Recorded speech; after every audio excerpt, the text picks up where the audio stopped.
Salut les amis, voilà, j'espère que vous allez bien. Aujourd'hui, nous allons corriger l'exercice 3 de jeu probatoire D 2024. Donc, on va tout de suite commencer par la question 1. La question 1 nous demande de démontrer que pour tout réel x, on a moins 2 plus cos de x est toujours inférieur à 0. Allons-y. Voilà, on va donc démontrer ce truc-là. Et pour démontrer ça, il va falloir qu'on manipule un peu cette inégalité-là. Si on peut arriver à quelque chose de vrai, puis on va rédiger à l'envers la démonstration. Voilà. Ici, on va donc transformer ceci dans cos de x. Donc, on aura moins 2 plus est inférieur à 0. OK. Donc, on va renvoyer 2 de l'autre côté. Ça équivaut à cos de x inférieur à 2. Voilà. Maintenant, est-ce que le cosinus est inférieur à 2? Donc, ce qu'on sait sur le cosinus, c'est quoi? On sait que le cosinus est comprise entre moins 1 et 1. Et bien évidemment, 1 est inférieur à 2. Donc, on peut conclure que le cosinus est inférieur à 2. Donc, nous allons quitter du fait que le cosinus est inférieur à 1. Voilà. Si le cosinus est inférieur à 1, ça veut dire que le cosinus est inférieur à 2. OK. Donc, ça veut dire quoi? Ça veut dire que le cosinus x est inférieur à, on va renvoyer le 2 de l'autre côté, moins 2, plus cosinus, et x est inférieur à 0, donc on va quitter de ce qu'on connaît pour aller à ce qu'on doit démontrer. Allons-y. Ce que j'ai rédigé là, on va le faire sur la copie. Donc, qu'est-ce qu'on va écrire ici? On va dire, pour tout x appartenant à R, cos de x est toujours inférieur à 1. OK? Donc, ça implique que le cosinus de x est inférieur à 2. Voilà. Et ceci, ça équivaut à quoi? Blanc, là, c'est l'équivalence. Ici, ça équivaut à moins 2 plus cos de x est inférieur à 0. C'est tout. Voilà. Et on passe à la question suivante. Voilà. La question suivante nous demande de démontrer que pour tout réel x, on a cette égalité-là. Donc, on va le faire maintenant. Voilà, maintenant, qu'est-ce qu'on fait? On va analyser les deux écritures. Qu'est-ce qu'on remarque? On remarque que le cosinus apparaît sur l'égalité finale, l'égalité qu'on doit démontrer. Parce qu'on doit quitter de cette égalité et montrer que c'est égal à cette égalité. Maintenant, ici, on a le sinus, donc on doit faire partie le sinus que vous voyez là. Donc, comme c'est au carré, on sait déjà que sinus, on sait que sinus carré de x plus cosinus carré de x égale à 1. Donc, ça veut dire que sinus carré de x égale à 1 moins cosinus carré de x. Qu'est-ce que ça veut dire? Ça veut dire qu'on va remplacer tout ceci par 1 moins cosinus carré de x. Et c'est ce qu'on va faire maintenant. Voilà. Donc, ce que j'ai dit ici, voilà ce que j'ai recopié. Là. Donc, on va continuer avec cette égalité-là et voir si on va tomber sur ceci. Donc, allons-y. Donc, ici, on aura moins 3 cosinus x moins. On va donc développer ici, ça va faire moins 2. On développe, ça fait plus 2 cos carré de x. OK. Je vais essayer de transformer pour que vous voyez quelque chose. Ici, je vais mettre cos carré devant. Donc, ça va faire 2 cos carré de x moins, je mets ici moins cos de x moins 2. Ici, posons. Donc, pour qu'on voit bien, posons cos de x égale à grand x. Donc, on change de variable. Donc, ici, on aura 2 grand x au carré moins 3 grand x moins 2. Vous voyez, ça ressemble à une équation du second degré dont on doit chercher les racines. OK? Donc, on va donc chercher à calculer le discriminant de cette chose-là pour trouver les racines. Donc, on va résoudre ceci égal à 0. Donc, on va poser 2x carré moins 3x moins 2 égale à 0. Donc, ici, on aura donc delta égale à b carré, donc moins 3 au carré qui fait 9, moins 4 fois a c'est 2, fois c c'est moins 2. Donc, ici, ça va nous donner 9 Ici, on aura moins 4 fois 2, ça fait moins 8. Moins 8 fois 2, ça fait plus 16. Voilà. Le discriminant ici va nous donner 25, qui est égal à 5 au carré. Donc, on va donc calculer grand X1 égale moins B, c'est-à-dire 3, plus 5 sur 2A, c'est-à-dire 2 fois 2, okay, sur 4. Donc, X2, voilà, sur 4. Donc, ici, on aura 5 plus 3, ça fait 8. 8 divisé par 4, ça fait 2. Ici, on aura 3 moins 5, ça fait moins 2. Moins 2 sur 4, ça fait moins 1. Moins 1 demi. Donc, on va donc écrire la forme factorisée de ce qu'on a là. Ok. Donc, ça veut dire que 2 grand X carré moins 3 grand X moins 2 égale à 2 facteurs. Voilà, ici, on va mettre grand X moins 2. Ok. Moins 2 facteur de grand X moins 1 demi, ça fait plus 1 demi. Voilà donc ce qu'on aura. On va donc remplacer grand X par cosinus X comme on a fait ici. Donc on va rechanger. Donc ici, donc on va donc dire que ceci équivaut. Donc on va faire que ça ressemble à ce qu'on a là. Ok, ce qu'on doit démontrer.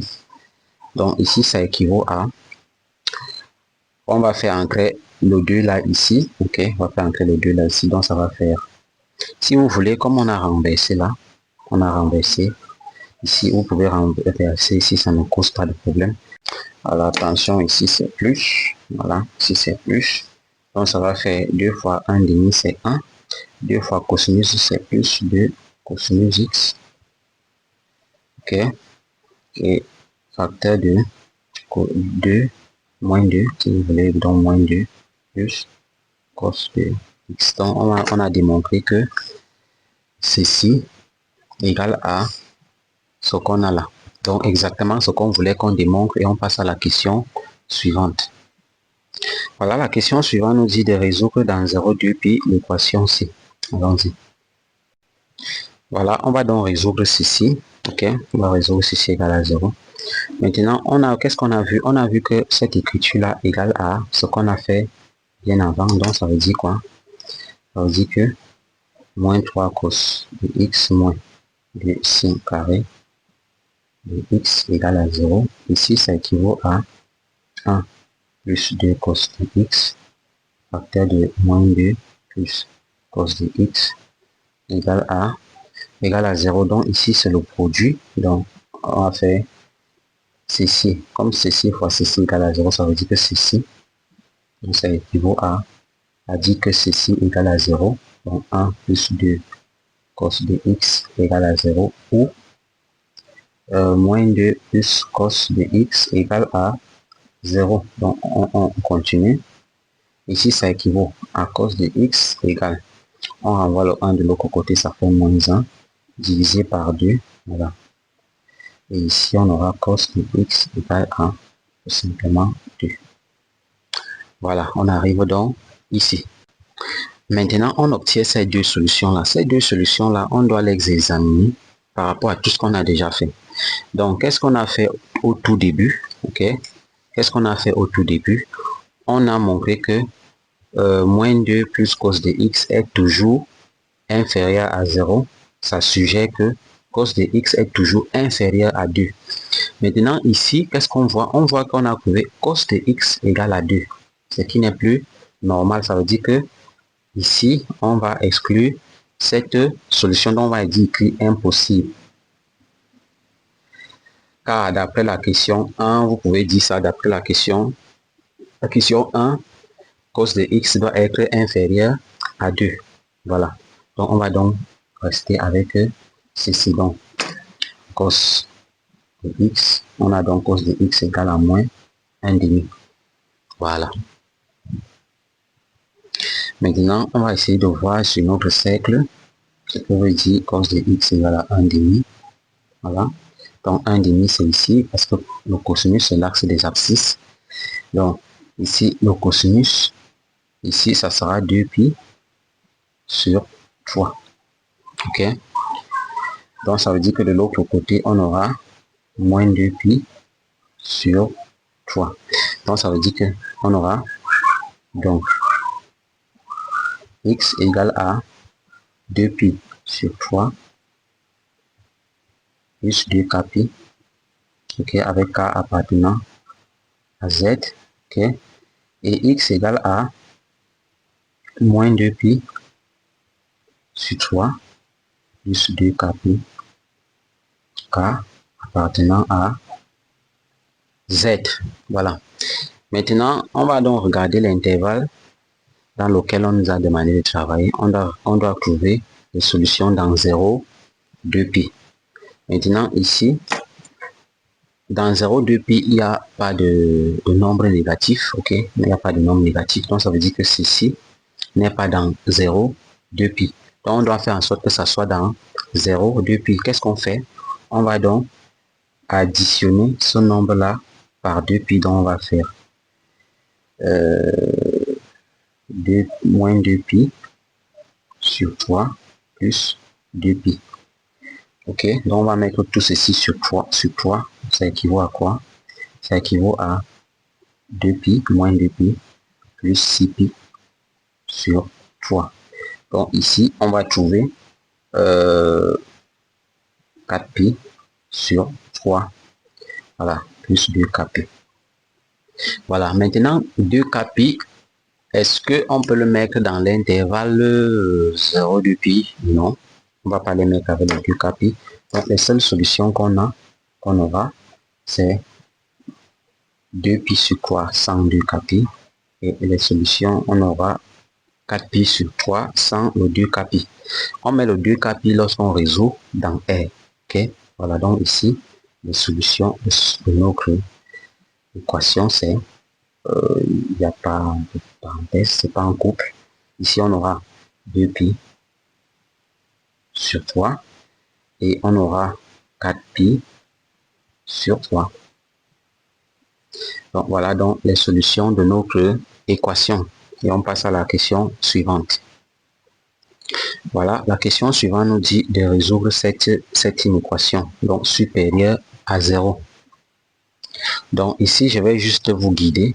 Donc quand on dit que cette équation résout supérieure à 0, ça correspond à cosinus x supérieur à 1 demi.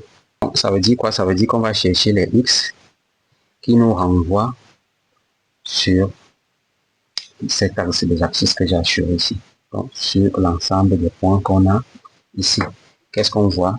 On voit que à partir d'ici, tout ce qu'il y aura ici comme x vont donner leur abscisse, ok, sur ce cosinus supérieur à moins 1,5. Vous voyez? Donc ça veut dire que l'ensemble de solution sera ici. Maintenant, comme nous sommes dans 0, 2pi, donc on va quitter des 0. Ok, donc je vais vous copier la solution. Donc je répète, on a dit qu'on cherche tous les cosinus qui sont supérieurs à moins 1,5. Ok, donc ces cosinus là sont ici, ok, parce que voilà, moins 1,5, tous ceux qui sont supérieurs à 1,5 sont là. Voilà, et donc et ça renvoie sur ces x ici. Ok, donc tous les x qui sont ici auront leur cosinus sur cette partie que j'ai mis en rouge là. Voilà, vous voyez. Donc ça veut dire quoi? On va donc tourner selon l'intervalle qu'on nous a donné. Donc on va aller de 0. Donc ici la solution sera, il faut que vous voyez. Donc ici la solution sera de 0 à 2pi sur 3. Donc 0 à 2pi sur 3. Bon, comme c'est strictement, on exclut. Ok. Union. Donc on va sauter cette partie là parce que cette partie là ce sont les cosinus qui sont inférieurs à moins 1,5. Donc on va sauter cette partie là et on va se retrouver ici. Ok, donc on va prendre cette partie là.